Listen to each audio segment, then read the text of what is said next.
14 फरवरी, यह तारीख कभी भूली नहीं जा सकती, क्योंकि जब पूरे विश्व में प्यार मोहब्बत का जश्न मनाया जा रहा था, उस वक्त हमारे देश के जम्मू कश्मीर में एक ऐसी घटना घटी जिसने सबकी आंखें नम कर दी।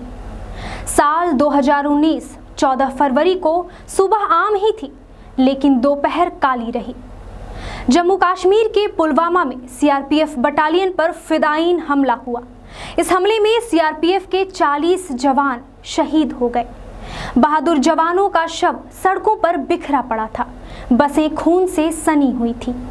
आइए देखते हैं ये खास रिपोर्ट। 14 फरवरी दिन गुरुवार को 78 बसों में 2547 जवानों का काफिला जम्मू से श्रीनगर जा रहा था और इसकी जानकारी ना जाने कहां से आतंकवादी संगठन जैश ए मोहम्मद को लग गई, क्योंकि इसी संगठन ने फिदायीन हमले की जिम्मेवारी ली थी। हालांकि सीआरपीएफ के शहीद जवानों का बदला वायुसेना ने बालाकोट में एयर स्ट्राइक करके लिया था। फिदायीन हमलावर ने 300 किलोग्राम से अधिक विस्फोटक अपनी गाड़ी में लोड किया और सीआरपीएफ के काफिले की गाड़ी में टक्कर मारी, जिसके बाद धमाका हुआ। यह धमाका इतना तेज था कि बस का एक हिस्सा पास के एक गांव में जाकर गिरा था। हमलावर ने उस बस को निशाना बनाया था जो बुलेट प्रूफ नहीं थी। इस मामले की राष्ट्रीय जांच एजेंसी और जम्मू कश्मीर पुलिस ने मिलकर जांच की तो कहा गया कि गाड़ी में 300 किलो नहीं बल्कि 30 से 40 किलो विस्फोटक मौजूद थे। Vehicle convoy which was coming, and it was there is an explosion, and what is the nature of explosion, how it has happened, what led to this explosion, these are all subject of investigation. So we are going to carry out a professional post blast investigation to understand the circumstances, and at present what IGCRPF said that the number of casualties, the injured, whosoever injured, they have been shifted to the hospital. We are now clearing the site. As and when we get the confirmation of the numbers. इस हमले में जख्मी जवानों को तुरंत सेना के श्रीनगर स्थित अस्पताल ले जाया गया, जहां उनका उपचार किया गया। शुरुआत में 5 से 6 जवानों के शहीद होने की खबर सामने आई थी, लेकिन जैसे जैसे शाम ढलती गई, शहीदों की संख्या में इजाफा होता गया और आखिर में 40 जवानों के शहीद होने की जानकारी मिली। भारत पर इस तरह के हमले करके पुलवामा जैसी तबाही मचाकर वो सोचता है कि भारत भी बदहाल हो जाएगा तो हमारे उन दुश्मन, हमारे पाकिस्तान के बैठे हुए लोग ये भली भांति समझ लें, आपने जो रास्ता अपनाया है, आपने अपनी बर्बादी देखी है। हमने जो रास्ता अपनाया है, हमारी दिन 2 गुना, रात 4 गुना उन्नति भी दुनिया देख रही है। भाइयों बहनों, हमारे पड़ोसी उसके इस मंसूबे का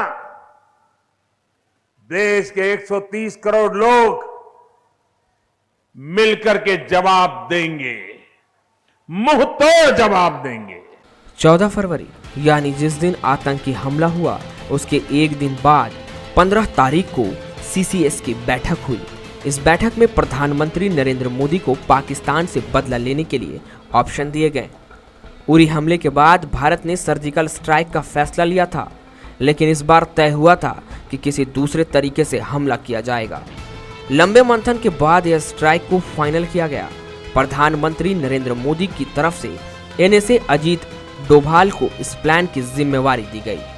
अजीत डोभाल और तत्कालीन वायुसेना प्रमुख बीएस धनोआ ने पूरे एक्शन का ब्लूप्रिंट तैयार किया। इसी दौरान तय हुआ कि बालाकोट में मौजूद जैश ए मोहम्मद के ठिकानों को निशाना बनाया जाएगा। जब जगह तय कर ली गई, उसके बाद सभी एजेंसियों ने इनपुट निकालना शुरू किया। रॉ आईबी ने जैश के ठिकानों की पुख्ता जगह निकालना शुरू किया। भले ही इस मामले में वायुसेना का अहम रोल था, लेकिन थल सेना को भी अलर्ट पर रखा गया। खासकर एलओसी के पास वाले इलाके में जवान पूरी तरह सतर्क थे। एयर स्ट्राइक से 2 दिन पहले ही प्लान तय हुआ कि मिराज 2000 के साथ AWACS को भी तैनात किया जाएगा। इन्हें ग्वालियर में तैनात किया गया, साथ ही आगरा बेस को भी अलर्ट पर रखा गया था। 25 फरवरी की शाम ऑपरेशन में हिस्सा ले रहे लोगों के फोन बंद कर दिए गए। पीएम मोदी, NAS अजीत डोभाल और BS धनोआ लगातार हर अपडेट की जानकारी ले रहे थे। 26 फरवरी की देर रात मिराज 2000 ने ग्वालियर से उड़ान भरी तो आगरा बरेली के एयरबेस को भी अलर्ट पर रखा गया। इस दौरान पाकिस्तानी एयर डिफेंस सिस्टम पर निगाह रखने को कहा गया। 12 मिराज विमान सुबह करीब 3 बजे पाकिस्तानी सीमा में दाखिल हुए और बालाकोट में बम बरसाने शुरू कर दिए। इस दौरान पाकिस्तान के F-16 विमान एक्टिव हो गए, लेकिन तब तक भारत की वायुसेना अपना काम कर चुकी थी। भारतीय वायुसेना के एक्शन में बालाकोट में मौजूद जैश ए मोहम्मद के ठिकाने तबाह कर दिए गए थे। इस हमले में सैकड़ों आतंकियों के मारे जाने का दावा किया गया। हमले के तुरंत बाद पीएम मोदी ने बड़े अफसरों के साथ साउथ ब्लॉक में बैठक की थी। इसी के साथ एक बार फिर नम आंखों के साथ आवाज डेली हर्षित टीवी परिवार उन जाबाज भारत मां के सपूतों को श्रद्धांजलि अर्पित करती है जिन्होंने देश की खातिर अपनी जान कुर्बान की है।